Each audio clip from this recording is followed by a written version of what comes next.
I have pondered that question for many months, and I don't have an answer. But I've also pondered this. If you wanted to use emergencies, if you were that kind of person, if you were a radical, and God forbid you wanted to take control of a country because it was the right thing to do, the people were too stupid. In an emergency situation, what would you need control of? How would you do it? How could you make sure that you could just lock everything down? You could control it, and then you could transform it. This is just a list I've come up with. I mean, I don't know. Manufacturing and industry, financial, media, communications, the military, energy, and education. Got it? Education is really more long-term. I know this is crazy talk to be even talking about command and control, but we have to think out of the box here in this way. If I would have asked you, how fragile was your freedom, if I asked you that question on September 10th, 2001, how fragile do you think our country is? You would have laughed at me for even asking. You would have said, oh, no, we're fine, that's great. How about if I asked you that on September 11th or 12th?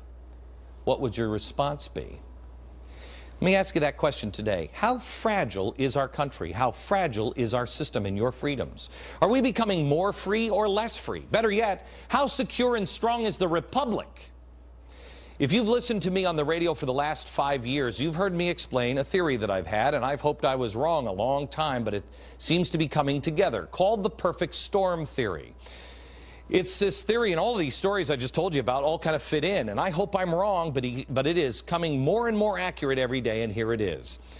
We will be overwhelmed with financial, debt, security, energy, political problems, and then there would come a time where someone would say, now. And there'd be a blow. One emergency or crisis that would change the world as we knew it, and it would put our most sacred freedoms to the test. It would test those people that would like to use a crisis to take freedoms away. Now, I've never had in that perfect storm theory that we would have anybody step up to a dictator, and I don't think we are going to have that, and I hope to God we don't. But I'm concerned about a couple of things because of what I know about history. So before I get to that, let me go through these key areas here. If you wanted to have command and control, if you needed to control it, you'd need to do manufacturing and industry, right? You've got to control things like GM, Chrysler. You got to gobble up as much, not that you want to, but gobble up as much as you can. Then you control labor. If you control labor, you control industry. Well, guess who controls labor? Unions. Unions have more power than the average American. You know it and I know it. The #1 visitor in the White House is Andy Stern, the president of SEIU. Whose concerns are getting addressed first, his or yours? Let me let Barack Obama answer that one for you. You will know who's on your side because I've been at this a long time. I've spent my entire adult life working with SEIU. I'm not a newcomer to this. You know, let me go down to the next one. Energy. You know, wait until you see at the bottom of the hour. Global warming rates, dead last among the issues of the day with the American people. Dead last. But cap and trade is in the new budget. Wait until I show you the game. At the bottom of the hour, the president is putting phantom profits into the budget from an energy policy we're nowhere near, close to passing. What does he know that I don't know? I mean, I don't want to hurt Mother Earth, and I don't think you do. But yet, they're going to force us to go green. How? Cap and trade. Watch. Under my plan of a cap and trade system, electricity rates would necessarily skyrocket. What is that going to do to our financial system? And speaking of financial system, let's look at the banks. A lot of these banks didn't want the bailouts. They were forced to take them. The bailouts of not only the banks, but the auto industry, TARP, Wall Street, stimulus. Government now holds a gun to a lot of people's heads in the financial industry, and they're demanding reform. Demanding reform that Europe won't do. By the way, reform is just a nice way of saying government control, capping salaries, windfall profits tax, deciding which investments are risky and which ones aren't. Obama says he does this reluctantly, but it doesn't matter. When hard times hit, he has and will use big government. How about media and freedom of speech? How about the internet? Any network who doesn't get the thrill up their leg when listening to the president is harshly declared not a news network. The diversity czar at the FCC wants people to, quote, step down so someone else can have power, end quote. President Obama has tried to intimidate TV pundits as an enemy of reform in the State of the Union address. And boy, look what they are trying to do to the internet. Grab power. Education. They're nationalizing the student loan industry. That's part of this, and education. Now, education is much longer term. Now, this would mean that from cradle to grave, the state would have a grip on our educational system, already loaded with anti-capitalist propaganda, progressive revisionist history. The Obama indoctrination that I'll show you in the next segment, Organizing for America. Wait until you see what's being handed out for your kids at school. It is absolutely unbelievable. And if you don't like what the public school is teaching, don't you dare argue for school vouchers, because the teachers would then have to compete. They're shutting them down. In normal times, it would be outrageous to think anyone in our government, anyone, would want to fundamentally transform us into anything but a better, freer society as our Constitution dictates. But we're not living in normal times. The world is changing right before our eyes and moving under our feet. These changes, this grab of power, has not been, and I want to make this clear, happening just in this presidency. Where were all of the people that were lined up on the left who were screaming about the Patriot Act and how you can't give these people any more power?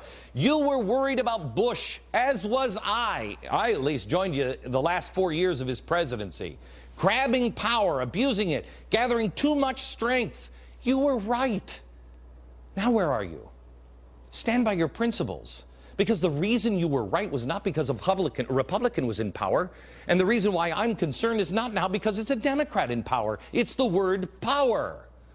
If you're one of those people who can say, oh, it could never happen in America, I want you to remember some of the radicals the president has placed around himself and some of the things that those radicals have said. Watch.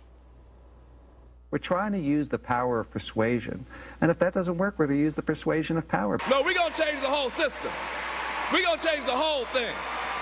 We're not going to put a new battery in a broken system. We want a new system. We kind of agree with Mao that political power comes largely from the barrel of a gun. You never want a serious crisis to go to waste. We took names. We watched how they voted. We know where they lived. These are the people advising our president. You know about his other influences as well, Jeremiah Wright and Bill Ayers. Unthinkable that someone, in a time of crisis, someone might approach the president and say what the journalistic, revered, progressive Walter Lippmann said to FDR when things went down in 1933. He said this: "The situation is critical, Franklin. You may have no alternative but to assume dictatorial powers." FDR, thanks goodness, made the right choice. He didn't turn into a dictator. But Americans knew how close they were by the end of his administration to getting one. I found this old book in a bookstore the other day. It's from 1935, Hell Bent for Election. It was written by a former economic advisor to FDR. His name was James Warbug. He said this. See if this sounds anything like our president or what's going on now. He has carried out his promises where it mattered least and failed to do so where it mattered most. He brought about a certain amount of hasty reform of our banking and investment system. The problem is by no means solved and requires careful study in order that the much-needed real reform may someday be accomplished. On the negative side, he failed to reduce the cost of the federal government, to balance the budget, to maintain a sound currency, to take the government out of business, or maintain the fundamental principles of the American order. He has led us, speaking of FDR, into an orgy of wild spending undreamed of in prior administrations, piled up commission on commission and bureau on bureau to set up or tried to set up a federal dictatorship over all the various factors that affect the lives of our citizens. He has flouted the Constitution, which he swore to hold up. He has made a laughingstock of the sanctity of the national promises, and he has all done this in the name of an emergency. That's FDR. This is one of FDR's advisors that wrote that. This is why 2 years after FDR's death, 2 years, Congress passed the 22nd Amendment to officially limit the president to 2 terms because whether Lippman said it or not, Americans could sense it.